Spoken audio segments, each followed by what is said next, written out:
Assalamualaikum warahmatullahi wabarakatuh. Nama saya Suryati Adam dari Fakultas Tarbiyah Ilmu Keguruan dengan NIM 20123203. Pembahasan fikih yang kedua yaitu tentang mazhab Syafi'i yang meliputi atas sejarah, konsep dan karakteristiknya. Kita mulai dengan sejarah perkembangan mazhab Syafi'i. Mazhab ini didirikan oleh Imam Muhammad bin Idris Asy-Syafi'i. Beliau lahir di Palestina atau negeri Syam pada tahun 150 Hijriah dan wafat di Mesir tahun 204 Hijriah. Beliau termasuk keturunan Rasulullah SAW yang bertemu di garis keturunan kakeknya Abdul Manaf. Setelah ayahnya meninggal, ibunya membawa kembali ke Mekah untuk berguru kepada seorang mufti, Imam Muslim bin Al-Khalid. Beliau telah menghafal Quran pada usianya yang bergenap 7 tahun. Beliau diberi izin mengeluarkan fatwa ketika berusia 15 tahun. Kemudian beliau pindah ke Madinah berguru pada Imam Malik bin Anas dan berhasil menghafalkan kitab Al-Muwatta karangan Imam Malik hanya dalam 9 malam. Setelah bertemu dengan Imam Malik di Madinah, ia menuju Irak untuk berguru kepada Imam Abu Yusuf dan Imam Muhammad bin Hasan. Keduanya adalah sahabat Imam Abu Hanifah atau Imam Hanafi. Kemudian Imam Syafi'i memperoleh pengetahuan yang lebih luas mengenai cara-cara hakim memeriksa dan memutuskan perkara, cara memberi fatwa, cara menjatuhkan hukuman, serta berbagai metode yang diterapkan oleh para mufti yang tidak pernah dilihatnya di Hijaz.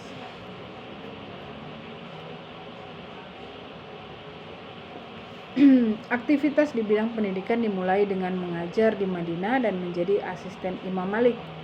Selain sebagai ulama ahli fikih, ia pun dikenal sebagai ulama ahli hadis, tafsir, bahasa dan kesusastraan Arab, ilmu falak, ilmu usul dan tarik. Di samping itu, Imam Syafi'i memiliki kemampuan khusus dalam ilmu qiraah.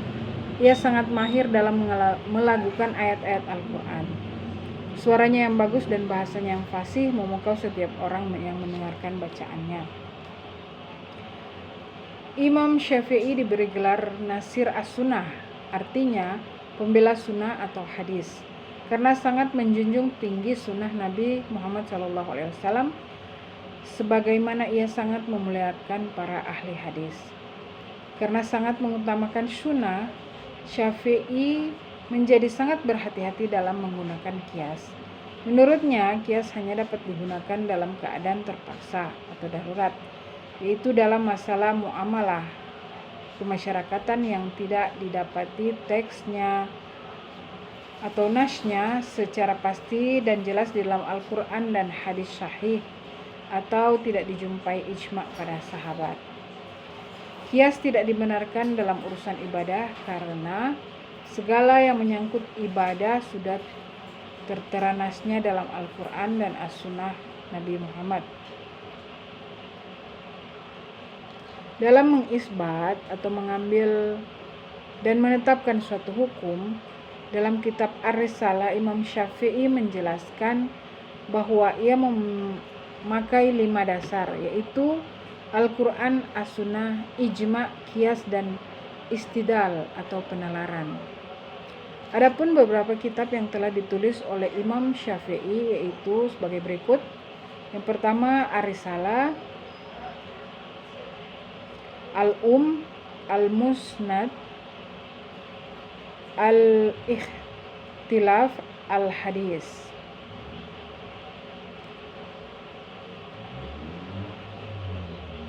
Di dalam Ar-Risalah, beliau menerangkan bahwa dasar-dasar tasyri' yang dipeganginya ialah Satu, Al-Quran menurut zahirnya.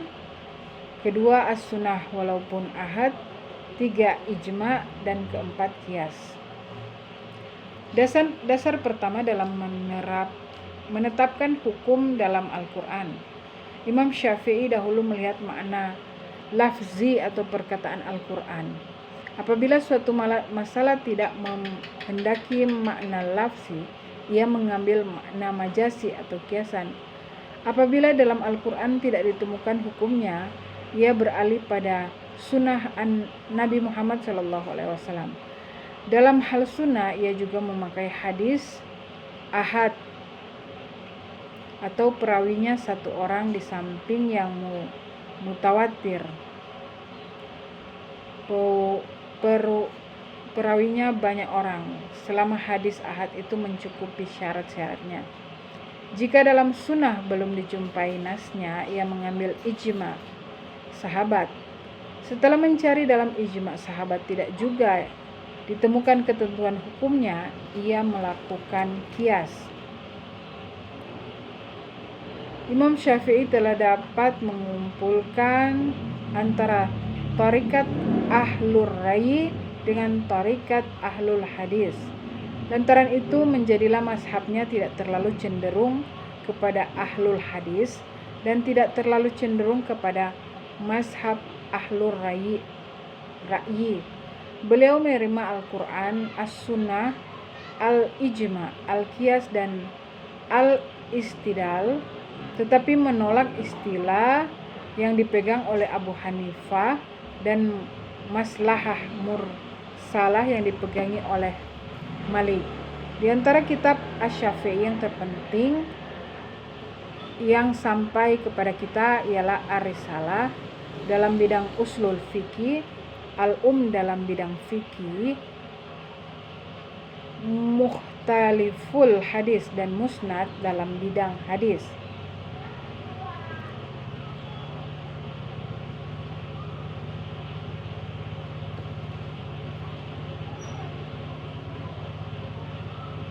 Adapun sahabat yang terlibat dalam perkembangan mazhab Syafi'i diantaranya di Mesir, Abu Yakub Yusuf bin Yahya al-Buwaiti, Abu Ibrahim Ismail ibnu Yahya al-Muzani, Ar-Rabi ibnu Sulaiman ibnu Abdul Jabbar al-Muradi, Ar-Rabi ibnu Sulaiman al-Jizi. Kemudian mazhab dikembangkan oleh beberapa ulama terkenal, diantaranya Abu Ishaq al-Fairuzabadi, Abu Hamid al-Ghazali, Abdul Karim ar-Rafi, Izzuddin ibnu Abbas Salam, Muhyiddin an-Nawawi ibnu Daqiqil Id. Pada masa sekarang ini, mazhab Syafi'i berkembang di Palestina, Yordania, Libanon, Syria, Irak, Pakistan, India, Indonesia, dan Jazirah Indochina. Juga orang-orang Persia dan Yaman yang Sunni bermazhab dengan mazhab Asy-Syafi'i.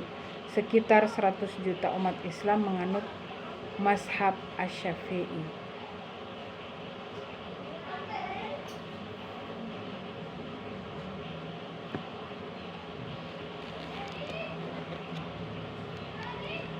Adapun karakteristik Imam Syafi'i adalah dinamis dan kompromi.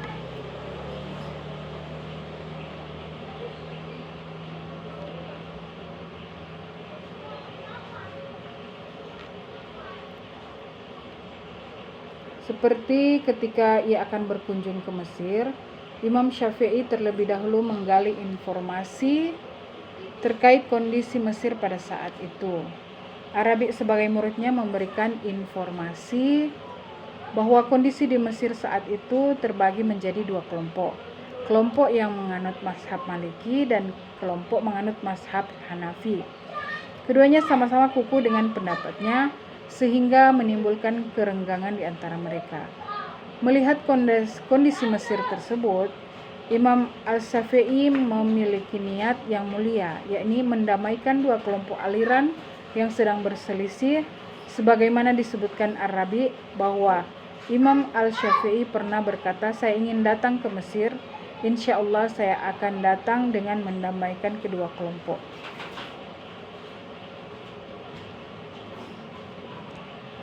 Sebagaimana disebutkan Ar-Rabi bahwa Imam Asy-Syafi'i pernah berkata, "Saya ingin datang ke Mesir, insya Allah saya akan datang mendamaikan kedua mazhab tersebut."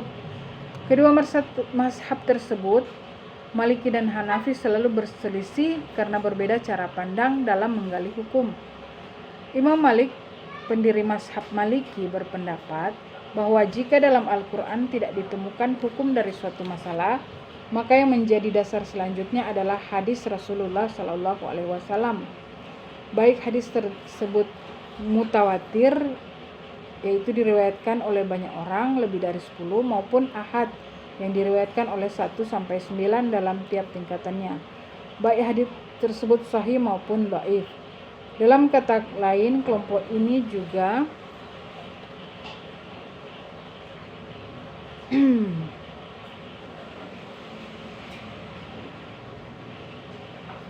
sedangkan Imam Abu Hanifah, pendiri mazhab Hanafi, berpandangan banyak hadis mutawatir yang bisa dijadikan landasan hukum setelah Al-Quran.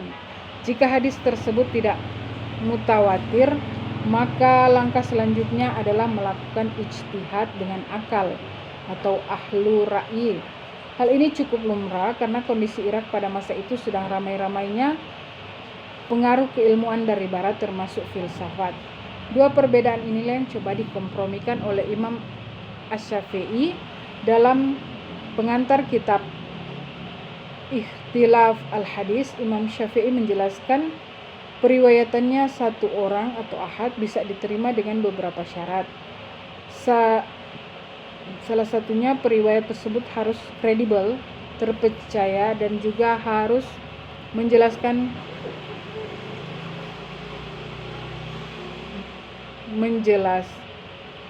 harus kredibel, terpercaya, dan juga harus mengerti maksud hadis yang ia riwayatkan. Di sisi lain, Imam Asy-Syafi'i menggunakan qiyas atau menyamakan suatu hukum masalah dengan hukum masalah yang lain, yang tengah-tengah sebagai sumber hukum. Tidak terlalu ketat sebagaimana ketatnya Imam Malik, dan tidak terlalu longgar seperti Imam Abu Hanifah. Bahkan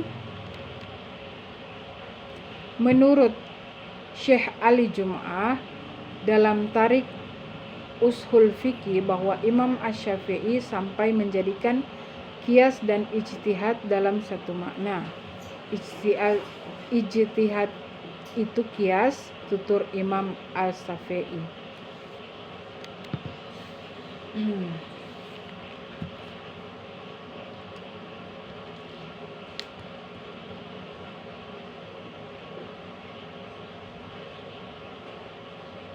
Demikian yang bisa saya sampaikan.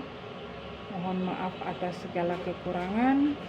Wassalamualaikum warahmatullahi wabarakatuh.